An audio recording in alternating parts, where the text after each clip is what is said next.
Pues ya estamos de vuelta después de la visita de los ganadores de Fritos con Arte. La Plata Casa Matilde en Benajarafes, quien se ha llevado ese galardón en el segundo concurso de fritura malagueña organizado por la Academia Gastronómica de Málaga, que han estado aquí acompañándonos y contándonos un poco cómo ha sido todo ese proceso. Y es que se habla mucho de la fritura malagueña, pero hacer una fritura en condiciones no es tan fácil. La temperatura del aceite, el buen producto, tamizar bien la harina y luego esos secretillos y esa mano que en este caso tiene Rocío, la chef de cocina Rocío Gálvez, con la fritura. Bueno, tenemos más cositas para hoy, les avanzo.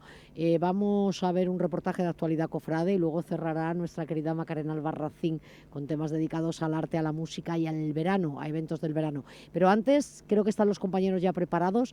David, Juanmi, ¿por dónde andáis ahora?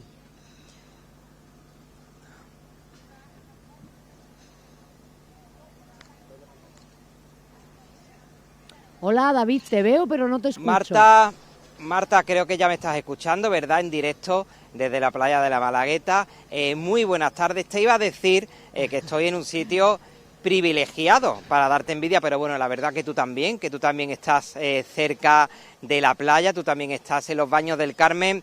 Y hoy he querido venirme hasta aquí, hemos querido venirnos hasta la playa de la Malagueta para que veáis cómo se encuentra a estas horas la playa, llena de malagueños y llena de visitantes. Desde luego que hace muchísimo calor, hemos pasado una noche muy calurosa, desde luego es lo que se apetece, al menos los que estamos trabajando en estos momentos, es lo que haríamos, dar un chapuzón y tomar un poco el sol. Pero os quiero hablar de algo importante que yo estoy seguro de que todos lo sabéis, pero yo los quiero recordar porque el venir a la playa, al menos en la playa, en las playas de la capital, tiene una serie de obligaciones que tenemos que cumplir pues para que todo se desarrolle con normalidad, una serie de normas que tenemos que respetar pues para que el uso y el disfrute de las playas pues vaya todo como tiene que ir para la temporada de baño, que por cierto empezó el pasado 1 de junio y se extenderá hasta el 30 de septiembre, se desarrolle con total normalidad. No se pueden realizar, por ejemplo, juegos y actividades que puedan perjudicar o molestar al resto de usuarios. Tampoco se puede poner, fijaros, algo que muchas personas no saben, no se pueden utilizar radios o casetes que tengan la música alta o artefactos que emitan ruido y que puedan molestar.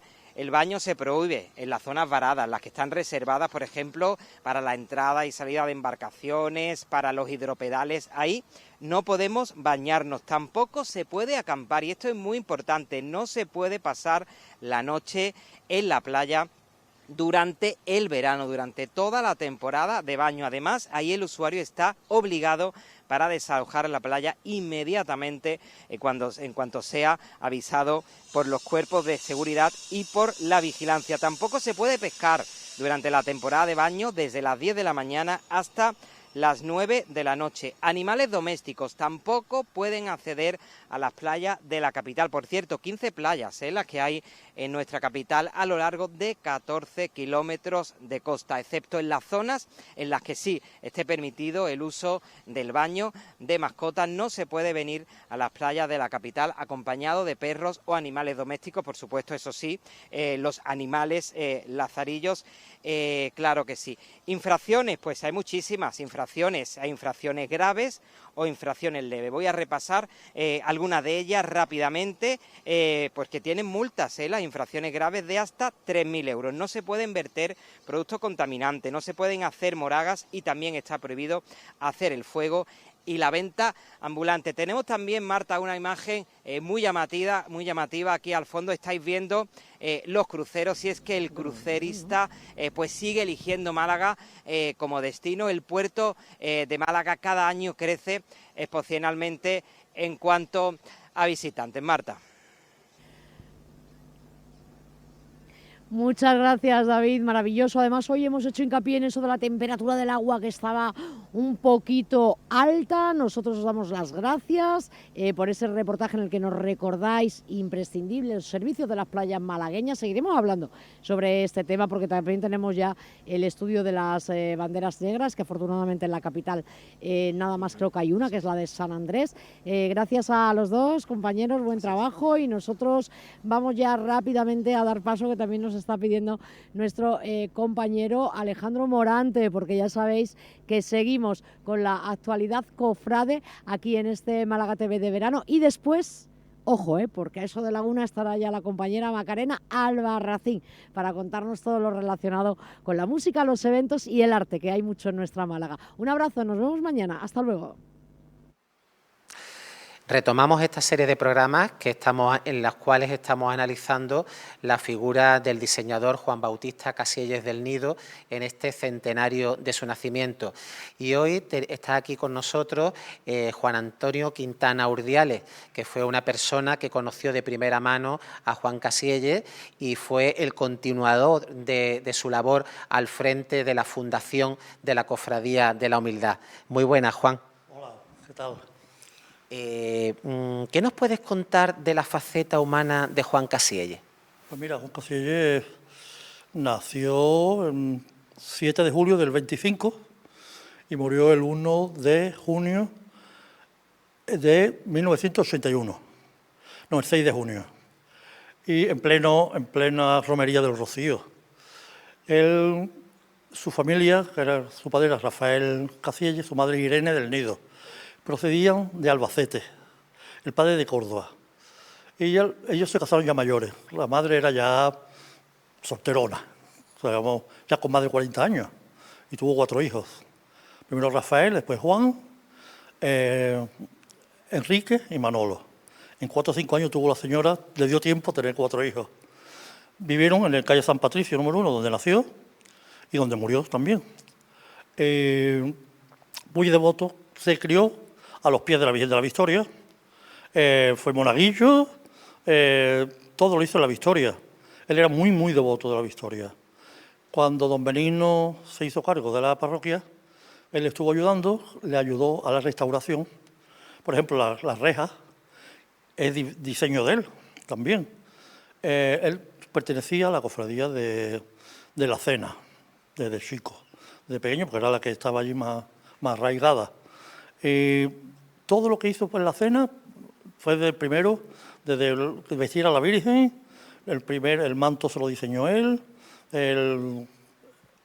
un estandarte, y él vestía a la Virgen. Fue el primero que se dedicó, ya muy joven, muy joven. Cuando tenía 20 años más o menos, entró en el seminario. Pero ya como mayor, con los mayores, por eso él conoció mucho allí, que era su profesor, don Manuel Gámez. Don Manuel Gámez era joven, pero era profesor del seminario. Por eso tenía la amistad que tenía con él. A los 2 años se tuvo que salir porque él siempre tenía un problema de enfermedad de pecho. Se puso muy enfermo y la madre lo sacó. Él ya no volvió. Se dio cuenta que su vocación no era aquella. Y fue cuando empezó a diseñar, ¿sabes? Se atrevió a diseñar. Entonces ya diseñó las cosas de la Cena y pronto su fama se fue incrementando, porque además verdaderamente nada más que había él. En Málaga no había ni artistas, ni escultores, ni nada. ¿Dónde había que ir? Pues a la fuente. La fuente no estaba aquí, la fuente estaba en Sevilla, precisamente. Y él era devoto, amor, pasión por la Virgen de la Amargura. Su ideal de cofradía era la amargura, cosa que nos transmitió a los demás. La amargura de Sevilla, ¿no? Sí, la amargura de Sevilla. Sí, no, Zamarrilla no. Vamos, no por nada, sino porque él bebió de las fuentes de Rodríguez Ojeda, que además era un enamorado de Rodríguez Ojeda, todos los dibujos simétricos, todo. Y la forma de vestir, sobre todo la forma de la cofradía en la calle. Eso lo tenía él muy apesadumbrado, llamémoslo así, porque las cofradías en Málaga eran para no verlas. Por desgracia, había 2 o 3 nada más. No había cultos, no existían los cultos, solamente una misa ¿cómo se llama? No, de comunión general, que era eso, era lo único culto que tenía durante el año la cofradía. Él restauró, lo primero que se hizo, el primer besamano que se hizo fue el de Las Penas, el primer besamano que hizo Málaga. Luego ya se metió en Las Penas porque se disgustó con la cena, con la cofradía de la cena y se salió. Como ya empezó, ya conoció a don Manuel Villarreal y empezó a trabajar con él. Y Villarreal lo hizo representante suyo en Málaga. Entonces, todo lo que hacía en Málaga, todo lo hacía Villarreal, don Manuel. También hizo con los escultores, entabló amistad con Buiza, luego más tarde ya con Luis Álvarez Duarte. Y entonces también, bueno, tenía representaciones de cera, de túnica, claro, vivía de eso, porque los hermanos se habían quedado con las representaciones del padre. Y a él lo dejaron como cuidando a la madre. Y le pasaban una pensión, y él ya con eso y sus obras de arte y eso ya salía adelante. Su obsesión era comprar la casa donde él vivía. Y era todo para reunir dinero para comprarle la casa a los hermanos. Su casa era el refugio de todos, además era una casa abierta, sobre todo por las tardes, ¿no? Cuando entra en Las Penas, aquí tuvo el caldo de cultivo que él quería, porque le pusieron la cofradía en bandeja, para que hiciera lo que él quisiera. ¿Qué pasó? Pues hizo una cofradía a su imagen y semejanza, había que estar en la calle. Lo primero que hizo fue el trono del prendimiento y el del huerto. El manto de la Virgen del Prendimiento, ahí fue lo que más fama le dio. Yo me acuerdo que yo era jovencillo y en la famosísima Casa de la Cultura estuvieron expuestos poco antes de echarla abajo. Bueno, poco antes no, bastante. Pues allí se hacían todos los años. Una exposición de enseres, ¿no? Sí, todos los años en Cuaresma, una exposición de estrenos. Claro, en aquellos años empezaron las cofradías a estrenar muchas cosas. Juan Casellera era el rey, señor, porque lo primero fue, ya te digo, el prendimiento, el huerto, el manto, se presentó al mismo tiempo el manto del prendimiento de la Virgen. Y empezó luego ya a trabajar para todas las que había. Y con Las Penas, pues se volcó. Las Penas fue su cofradía más. Yo no entré por él, yo había venido antes, pero ya cuando nos fuimos a San Julián, habló conmigo, que quería contar conmigo, con la gente joven, porque claro, yo no quería entrar en Las Penas porque había nada más que 2 señores mayores. Antes las cofradías, los hermanos mayores eran eternos para toda la vida. Y no tenías posibilidades de nada, ni de hablar, solamente a limpiar. Entonces digo, no, esto va a cambiar. Entonces entramos con él mucha gente joven. Juan Ramírez, los hermanos Padilla, Diego Cuadrado, en fin, mucha gente. Y cambiamos la cofradía. Cambiamos por él, no por nosotros, porque no teníamos ni idea. Yo mi primer contacto con la Semana Santa de Sevilla me llevó él un domingo de Ramos. Dice, te voy a llevar a la cofradía, el día que a él más gustaba, el día que más le gustaba era el domingo de Ramos. Y fuimos un montón de años, como nosotros teníamos el martes. ¿Y a dónde me llevó? Lo primero, pues lógico, a la amargura, lo cual me enamoré de la cofradía y del domingo de Ramos. Nosotros tuvimos todos los años a ver de salir la Iniesta. Eso era clásico. Era algo tradicional. Sí, pero además había muy poca gente, Nosotros lo veíamos de salir de la puerta encima. Y Juan, ¿cómo podríamos resumir el ideal artístico de Juan Casielle? ¿Qué es lo que Juan Casielle quiso impregnar a la Semana Santa de Málaga? Mira, lo primero de todo, la seriedad, los cultos, pero luego ya como cofradía, la seriedad en la calle. Había quitar las luces, que eso lo teníamos obsesionado, la cera, que hubiera cera buena, y el comportamiento de los nazarenos. Porque claro, antes iban muchas cofradías hasta con bombillas, bueno, muchísimas, el mismo huerto, el mismo todas las cofradías. Y eso lo tenía él, quitar la luz eléctrica de la imagen y de los tronos, Hasta lo consiguió, Le costó trabajo, bueno, una cofradía que es emblemática de él, es el mutilado. El mutilado lo hizo todo. Menos ponerle las piernas al Cristo, que estuvo ahí, dale que te pego, pues eso no lo consiguió. También quería poner una Virgen, al mutilado. Quería que pusiera la Virgen de las Victorias, ¿sabes? Tampoco lo consiguió, porque estaba el hermano mayor entonces, y nada, no había forma humana. Pero la verdad es que la impronta de Juan en el mutilado está ahí, los bordados están ahí. Y todo, el toro del Cristo lo hizo nuevo, prácticamente. Y esto es lo que era la espera, fue donde él se desarrolló de verdad. El toro de la Virgen, yo creo que es el mejor que hizo. ¿Ese es su ideal estético, el trono de la Virgen de las Penas? ¿Qué? Su ideal estético es el trono de la Virgen de las Penas. Ese es su ideal, ese tamaño. Porque él decía que las vírgenes en Málaga no se veían, que lo que iban a ver un trono muy grande, y lo importante era la imagen. No, y el buen gusto, y las proporciones. Él las proporciones también lo tenía un poco a maltraer. Entonces, yo creo que proporcionó hasta el Virgen de las Penas maravilloso. Hizo otros tronos, pero que lo estropearon. Lo estropearon las cofradías, no él. ¿Sabes? Por ejemplo, te voy a poner un ejemplo. El de la Cena, de la Virgen de la Paz. Un trono grandísimo. A la espalda de él le hicieron a Villarreal que cambiara las proporciones. Y está desproporcionado. Otro que también fue el de la Virgen del Prendimiento, que él había hecho un cajillo, sí, y por detrás de él que lo hiciera el doble, de grande. Cuando vino, el cajillo que él era. Imagino que eso sería una desilusión para él, ¿no? Sí, sí, sí. Hubo todo otro, también, todo el mundo le pedía muchos proyectos. Unos lo hacían y otros no. Pero hay un proyecto que es un poco emblemático, que es de la Virgen de la Pollenica, el Amparo. Le pidió el hermano mayor un proyecto para que lo hiciera él, le hizo el proyecto y le dijo, bueno, Juan, me lo voy a llevar para que la Junta de Gobierno lo apruebe y ahora ya te lo traigo para hacerlo. Se lo devolvió y le dije, mira, que la Junta de Gobierno ha decidido que no, que esto es muy caro y que próximamente ya se hará.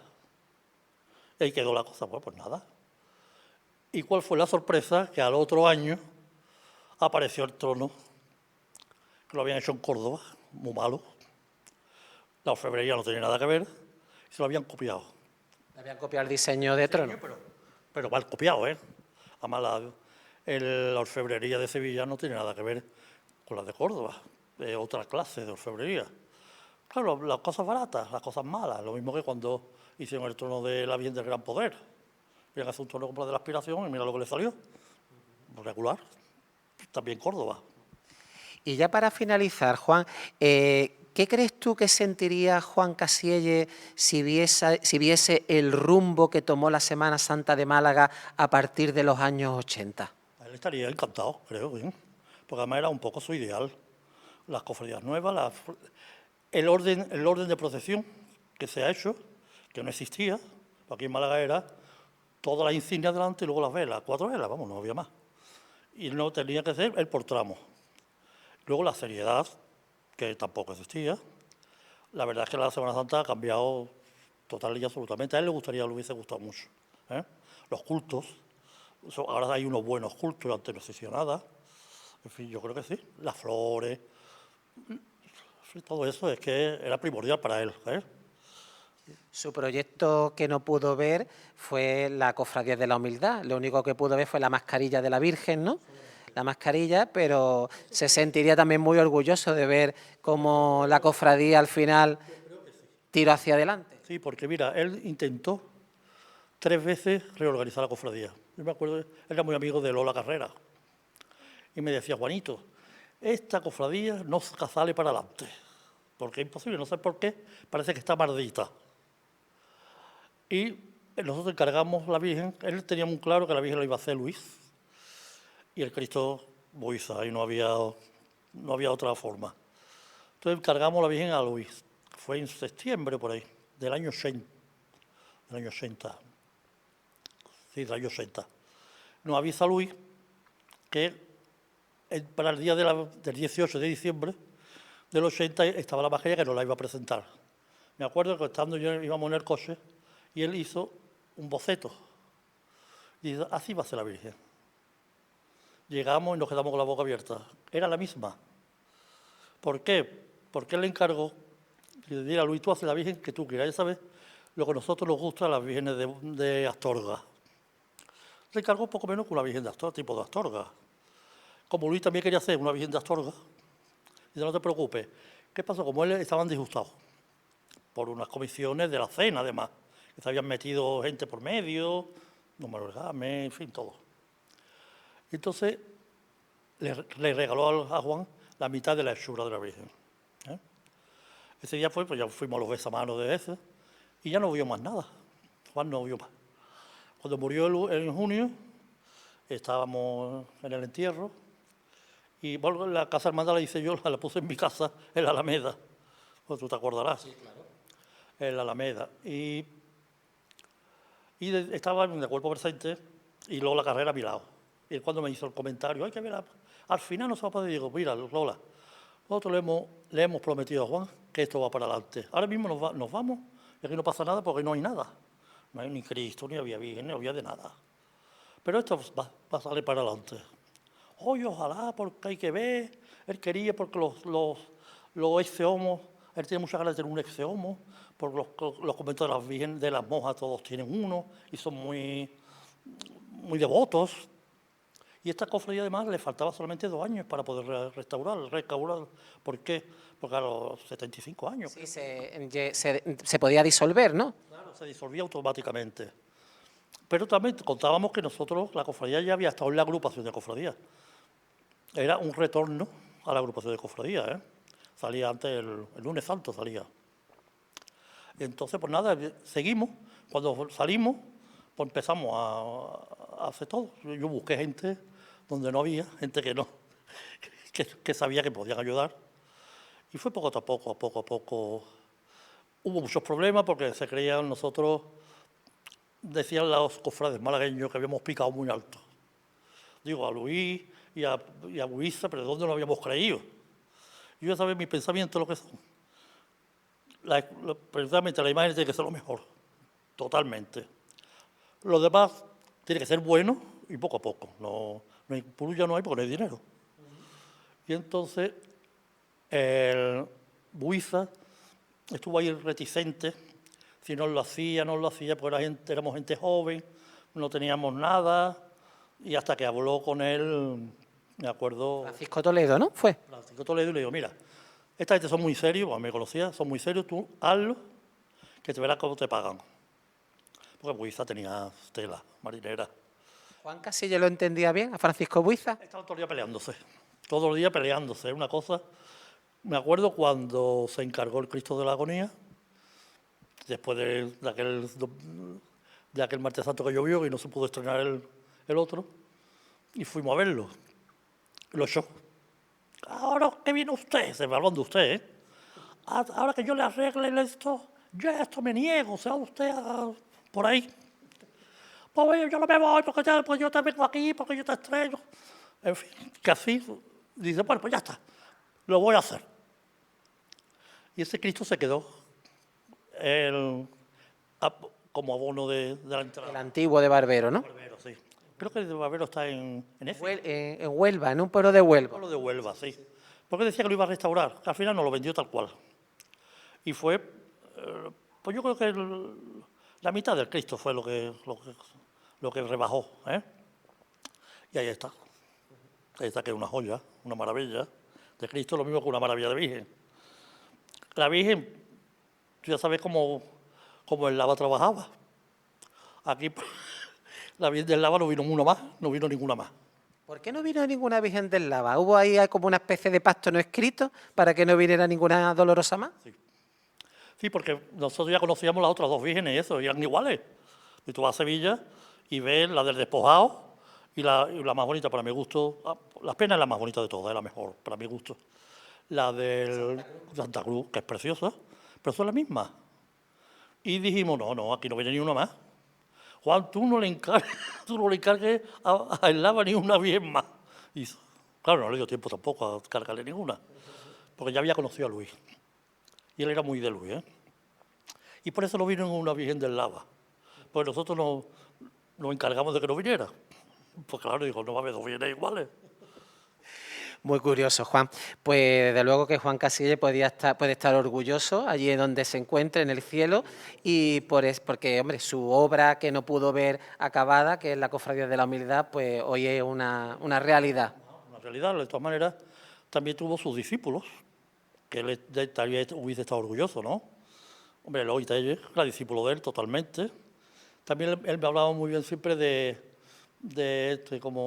Salvador Aguilar. O sea, porque sí, que tenía 15 años y ya dibujaba. Y él decía, este niño va a ser un artista. Y él le ayudaba. Y fíjate lo que es, como borda, vamos, y como diseña. Entonces esos son los dos discípulos más, por eso ahí va. Luego los demás todos han bebido de su fuente, ¿no? De su castellano y todo. Han bebido de la fuente de él porque era lo único que había. ¿Eh? El buen gusto que tenía. Casi todas las cofradías tienen cosas de él. La esperanza, ya ves, las de cosas que tiene, en fin. Que para estudiar Juan Casillas la obra es muy extensa, ¿eh? Empieza por Domingo del Ramo y termina, hombre, menos las cofradías nuevas, lógico. Porque hasta la Expiración, que nunca hizo los payos de bocino, que son una maravilla. En la Esperanza ya ves la corona, que es maravillosa, de Villarreal, de Don Manuel, además, no de la viuda de Villarreal. Porque además el trono de la Virgen de las Penas también es de Don Manuel. Las demás son de viuda de Villarreal. Paco del Toro, que era el jefe del taller, era muy bueno, pero Villarreal era otro.